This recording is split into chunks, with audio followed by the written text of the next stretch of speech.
ဆိုပြစ်မဟုတ်တဲ့မွန်တိုင်းသူလေးနဲ့လက်ထပ်တော်မယ်လို့သတင်းထွက်ရှိနေတဲ့ဟင်းဝီယံပရိသတ်များအားလုံးမင်္ဂလာပါရှင် Famous Daily News ကနေပြန်လည်ကြိုဆိုလိုက်ပါရယ်မင်းသားဟင်းဝီယံကိုတော့အများကဆိုပြစ်တဲ့စင်နဲ့မင်္ဂလာဆောင်တော်မယ်လို့ထင်နေကြတာပါဒါပေမဲ့အခုဒီခါမှာတော့ဟင်းဝီယံကမွန်တိုင်းသူလေးနဲ့လက်ထပ်တပ်ပုံတွေထွက်ပေါ်လာခဲ့ပါပြီဟင်းဝီယံနဲ့ဆိုပြစ်တဲ့စင်တို့ရဲ့မင်္ဂလာပွဲလေးကတော့ပရိသတ်တွေမျှော်မှန်းထားတဲ့အတိုင်းဟုတ်မနေခဲ့ပါဘူးနောက်ပိုင်းအင်တာနက်ပေါ်တွေမှာဟင်းဝီယံနဲ့ဆိုပြစ်တို့နှစ်ယောက်ကိုအမြဲတပူပူတွဲတွဲနဲ့တွေ့တတ်တာကြောင့်ပရိသတ်တွေကအတင်းပေးစားခဲ့ကြပါတယ်။အင်တာနက်လူမှုကွန်ရက်စာမျက်နှာတွေမှာဆိုရင်မင်းသားဟင်းဝီရဲ့နဲ့မင်းသမီးကျော်ဆိုပြစ်တဲ့စင်တို့ဟာမြန်မာနိုင်ငံရဲ့နာမည်ကြီးရွှေဆိုင်ကြီးတွေမှာကြော်ညာတွေရိုက်ကူးရင်းနဲ့ပရိသတ်တွေနဲ့အတူတူရှိခဲ့ရပါ။ဒါကြောင့်ပရိသတ်တွေကဟင်းဝီရဲ့နဲ့ဆိုပြစ်တဲ့စင်တို့ဟာတယောက်နဲ့တယောက်အချင်းချင်း chemistry မီလောနာကြောင့်ချစ်ကြိုက်နေပြီလို့တောင်ထင်ခဲ့ကြပါတယ်။နောက်ပိုင်းပရိသတ်တွေကြားမှာနာမည်ကြီးလာတာကဟင်းဝရဲနဲ့ဆိုပြေတို့ရဲ့အကြောင်းလေးပါပဲနှစ်ယောက်သားလိုက်ဖက်ညီလွန်တာကြောင့်ကြော်ညာခေါ်ရိုက်ရင်တောင်ဟင်းဝရဲနဲ့ဆိုပြေတို့ကိုအထူးတလဲခေါ်ယူရိုက်ကူးလေးရှိပါတယ်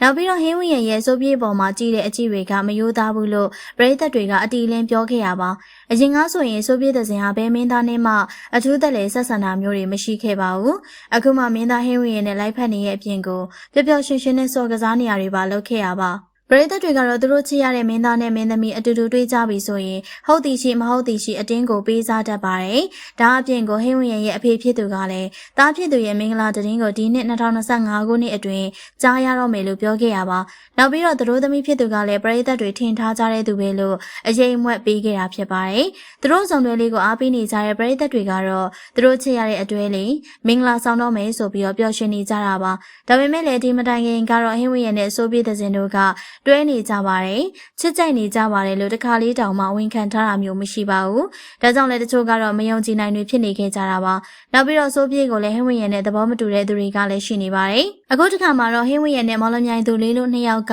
မင်္ဂလာသတို့သားသတို့သမီးဝတ်ဆောင်လေးနဲ့ရိုက်ကူးထားတဲ့ဓာတ်ပုံတွေအင်တာနက်ပေါ်မှာပြန့်နှံ့လို့လာပါတယ်အဆိုပါဟင်းဝင်းရဲ့နဲ့လက်ထပ်တော့မယ်ဆိုတဲ့သတို့သမီးလောင်းလေးကမွန်တိုင်းသူလေးတယောက်ဖြစ်ပြီးတော့မော်လမြိုင်မြို့ရဲ့ဒိတ်ဒိတ်ကျဲချမ်းသာတဲ့မိသားစုကသမီးလေးတယောက်ဖြစ်တယ်လို့သိရပါတယ်အခုလိုမျိုးကျွဲဝချမ်းသာတဲ့အပြင်ရုပ်ရည်ယူပကာကတော်တော်လေးကိုချောမောလှပပါတယ်။ဒါကြောင့်ဟင်းဝင်းရဲ့နဲ့လိုက်ဖက်တယ်လို့ပြောနေကြပြန်ပါတယ်။ဟင်းဝင်းရဲ့ဖခင်ဖြစ်သူကတော့လှုပ်ချလိုက်ပြန်ပါပြီ။တားဖြစ်သူလူပြိုကြီးကိုလက်ထပ်တော့မယ်လို့ကြော်ညာသွားတဲ့အပြင်ပရိသတ်တွေထင်ထားတဲ့သူလို့တောင်ပြောသွားရပါ။ဒါပေမဲ့ဓာတ်ပုံတွေထွက်လာတာကတော့မွန်မာလေးတယောက်ဖြစ်နေပါတယ်။မွန်မာလေးနဲ့ဟင်းဝင်းရဲ့တို့နှစ်ယောက်ဟာဓာတ်ပုံတွေထဲမှာသူတို့သားသူတို့သမီးဝတ်စုံတွေဝတ်ဆင်ထားကြပြီးတော့နေနေလာရွှေနေမြလို့ပြောလို့ရအောင်ကိုလိုက်ဖက်လွန်နေကြရပါ